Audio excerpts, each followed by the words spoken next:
So, what is observation? Well, you can tell me just as much as I can tell you. It is simply seeing what is. It's stating facts. It's observing and noticing. It's noticing what is there. And it may be noticing what isn't there as well. So, how do you make observations about a passage of scripture? Well, you begin by going back to grade school and remembering what your English teacher taught you when you were preparing to do a book report and you didn't know what to put in it, right? Okay, let's review a little bit. Who, what, when, where, how, and why. Okay, so those 6 questions are the questions that you want to ask about the passage too. Who are the people in this passage? Who are the people groups in the passage? Who wrote the passage? Who is the passage written to? All of those sorts of things. What is the main point? What are the lessons taught? What's the main theme or the central concept? What's the thesis statement, so to speak? Or a summary of a story if it's a story. So what? That's generally the easiest one of those questions to answer. When did the story take place on the historical timeline? What time of year? What time of day? All of those things you want to look for. Who, what, when, where. Okay, simple. Where in geographical location on the map, and then where in terms of like if it's in the upper room. Okay, so that's a certain part of the house. So any sorts of those locations you want to make note of. Who, what, when, where, why. Why is a story in scripture? Why did this happen? Okay, so what caused this to happen? Any of those why questions that you can see in the passage, you want to just observe. Again, we are just observing. We are not making inferences yet.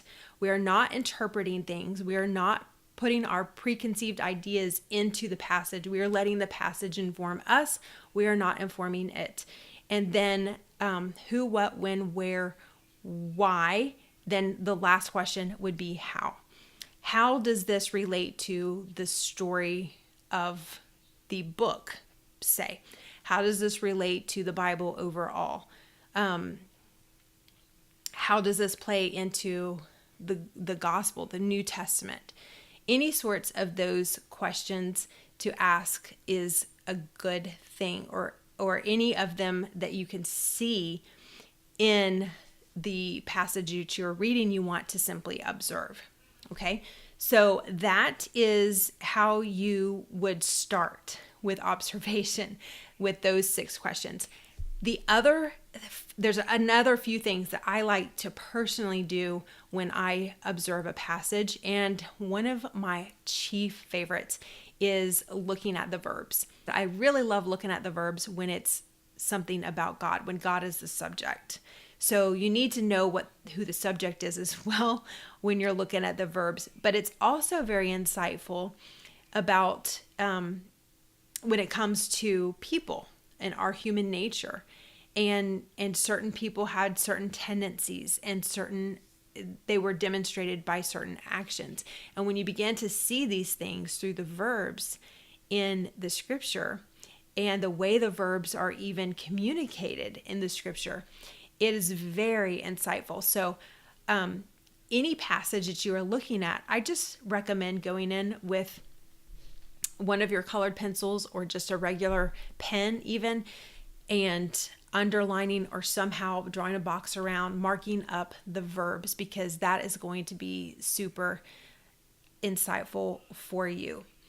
Another thing, as we've talked about, you want to look at the characters, make sure that you know all the main characters, and just list everything that the passage says about that person. So if it's a main character, such as we're going to be looking at the life of Saul, you want to list out anything related to him, like he was the son of Kish, or he came from the tribe of Benjamin, or any other things that you see. You just want to list those things out. You're making observations.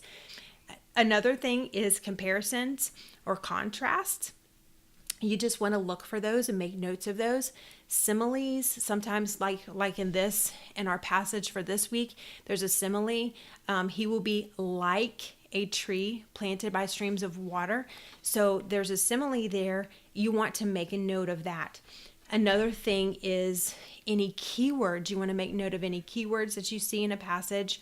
If there's a word that's repeated, then you know that it's going to be a keyword.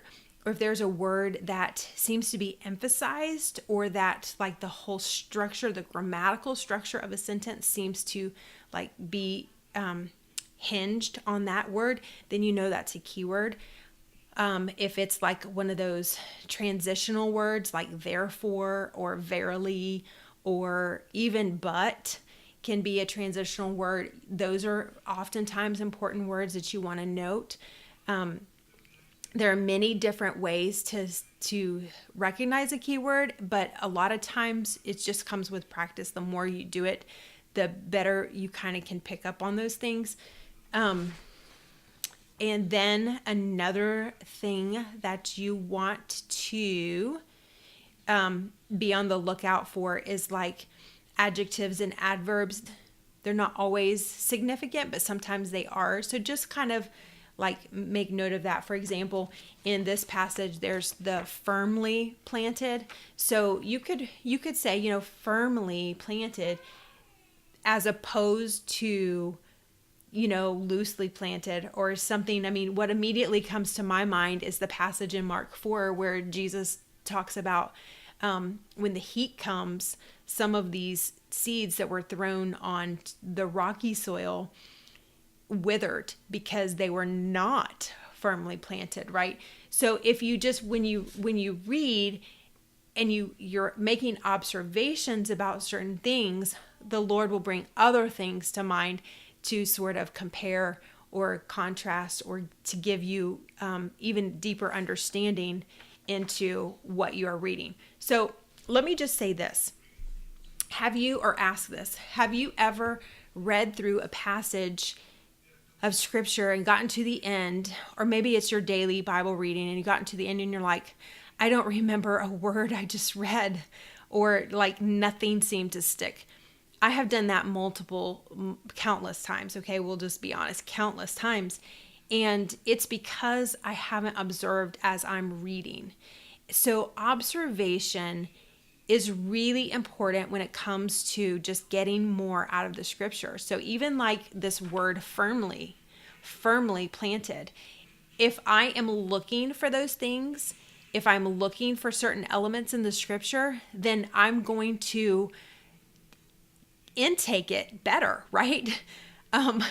It's going to impact me, and I'm going to remember it, and I'm going to have something to meditate on later on. So observation is really, really important. And it's actually the very first thing. If you don't make observations about the passage you're reading, then you really have no fodder to meditate on or to study. You have nothing to study. If you don't know any of the keywords, you can't do a word study. Or if you don't know what the theme is, you can't do a thematic study. Or if you haven't identified a character that's really significant in a passage, then you can't do a biographical study. It's like everything hinges on your ability to make observations about a passage. So what I want you to do today is go ahead and get your passage ready, either on a journal or a worksheet like this, and go through some of the things that we've talked about today. Go through those 6 questions, mark up the characters, look for verbs, look for things like the word firmly, identify any keywords that you can see or anything that you want to know more about.